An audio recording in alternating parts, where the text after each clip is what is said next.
No, एक जंगल की एक बहुत पुरानी रहस्यमयी कहानी। तो एक समय की बात है, एक बहुत ही प्यारा सा गांव था जिसके पास ही एक घना जंगल था। और उस जंगल में ना एक बहुत गहरा राज छिपा हुआ था। उस गांव का नाम था सूरजपुर।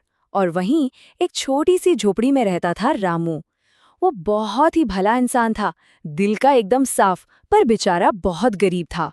उसके घर में हमेशा पैसों की तंगी रहती थी। एक रात जब उसके बच्चे सो गए थे, उसने अपनी पत्नी सावित्री से बड़े दुखी मन से कहा। उसकी आवाज में ना बहुत दर्द था। उसे लग रहा था जैसे वो बिल्कुल अकेला पड़ गया है और अपने बच्चों के लिए कुछ नहीं कर पा रहा। पर उसी रात जब सब तरफ एकदम सन्नाटा था, पास के जंगल से एक बहुत ही मीठी और रहस्यमयी आवाज आई। हवा के साथ तैरती हुई वो आवाज सीधे रामू के कानों तक पहुंच गई। वो आवाज धीरे धीरे फुसफुसा रही थी। रामू, जंगल के अंदर एक मूर्ति है, वो तुम्हें बुला रही है, जल्दी आ जाओ। ये सुनते ही रामू का दिल जोर जोर से धड़कने लगा। उसे अंधेरे जंगल से डर तो बहुत लग रहा था, पर वो अपनी गरीबी से इतना तंग आ चुका था कि उसे उस आवाज में एक छोटी सी उम्मीद की किरण दिखाई दी। उसने सोचा, कुछ भी हो मुझे जाना ही होगा, अपने परिवार के लिए। फिर क्या था, उसने अपनी लालटेन उठाई और हिम्मत करके उस घने जंगल में चल दिया। पत्तों की सरसराहट के बीच वो बस उस आवाज के पीछे पीछे चलता गया। और फिर पेड़ों के बीचों बीच उसे एक बहुत ही पुराना टूटा फूटा मंदिर दिखाई दिया। मंदिर के बिल्कुल अंदर बीचों बीच एक देवी की बहुत सुंदर मूर्ति थी। पर वो कोई मामूली मूर्ति नहीं थी, वो देवी कालिका की जादुई मूर्ति थी, जो ना जाने कितने सालों से किसी सच्चे दिल वाले इंसान का इंतजार कर रही थी। और वो इंसान था रामू। तभी मूर्ति की आवाज सीधे रामू के मन में गूंजी। उसने रामू से कहा कि वो उसकी सारी गरीबी दूर कर देगी, पर उसकी 3 शर्तें हैं। पहली, मुझे अपने घर ले चलो। दूसरी, मेरे बारे में किसी को कभी मत बताना। और तीसरी, जो सबसे जरूरी है, कभी लालच मत करना। रामू को अपना घर याद आया, साहूकार का कर्जा, घर की टपकती हुई छत और अपने बच्चों के उदास चेहरे। उसने फौरन मूर्ति की सारी शर्तें मान ली। और पता है फिर क्या हुआ? जैसे ही रामू मूर्ति को घर लाया, एक जादू सा हो गया। उसे रोज सोने के सिक्के मिलने लगे। देखते ही देखते उसने लाला का सारा कर्ज चुका दिया, अपनी झोपड़ी की जगह एक पक्का घर बनवा लिया। और अब उसके बच्चे रोज पेट भरकर अच्छा अच्छा खाना खाते थे। घर में बस खुशियां ही खुशियां थी। लेकिन रामू के घर आई ये खुशियां गांव वालों की नजरों से छिपी नहीं रहीं। लोग आपस में कानाफूसी करने लगे कि आखिर रामू के पास इतना पैसा आया कहाँ से।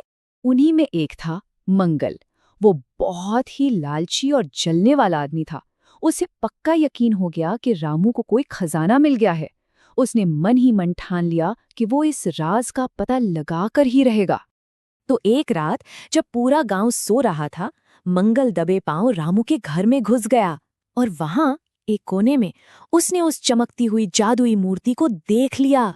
जैसे ही मंगल ने अपने लालची हाथों से मूर्ति को छूना चाहा, मूर्ति की आंखों से तेज रोशनी निकली और एक दमदार आवाज गूंजी, तेरा लालच ही तुझे खत्म कर देगा। ये सुनते ही मंगल डर के मारे जोर से चीख पड़ा और उसकी चीख से रामू और सावित्री की नींद खुल गई। बस अब राज राज नहीं रहा। मंगल ने सुबह होते ही पूरे गांव में ये बात आग की तरह फैला दी। गांव का लालची साहूकार लाला और मंगल दोनों ने मिलकर बाकी गांव वालों को भी भड़काया और सब के सब रामू के घर पहुंच गए। लाला जोर से चिल्लाया, ये मूर्ति अकेले रामू की नहीं है, ये तो पूरे गांव की है। इस पर हम सबका हक है। बाकी गांव वाले भी लालच में आकर उसकी हाँ में हाँ मिलाने लगे। बेचारा रामू बिल्कुल अकेला पड़ गया। सबने उसे घेर लिया और मजबूर किया कि वो उन्हें जंगल के उसी मंदिर में लेकर जाए जहां से वो मूर्ति को लाया था। रामू का दिल टूट गया, क्योंकि वो जानता था कि आज उसे अपना वादा तोड़ना पड़ेगा। जैसे ही सब मंदिर पहुंचे, मूर्ति की आवाज एक बार फिर गूंजी। पर इस बार आवाज में गुस्सा नहीं, बल्कि एक गहरा दुख था। उसने रामू से कहा, तुमने अपना वादा तोड़ दिया, अब इन सबको इनके लालच की सजा मिलेगी। और बस इतना कहते ही मंदिर में एक बहुत तेज सुनहरी रोशनी फैल गई। उस रोशनी में लाला, मंगल और बाकी सब लालची लोग ऐसे गायब हो गए जैसे कभी थे ही नहीं, और फिर वो जादुई मूर्ति भी एक रोशनी बनकर हवा में कहीं खो गई। रामू और सावित्री ने आज एक बहुत बड़ा सबक सीखा था।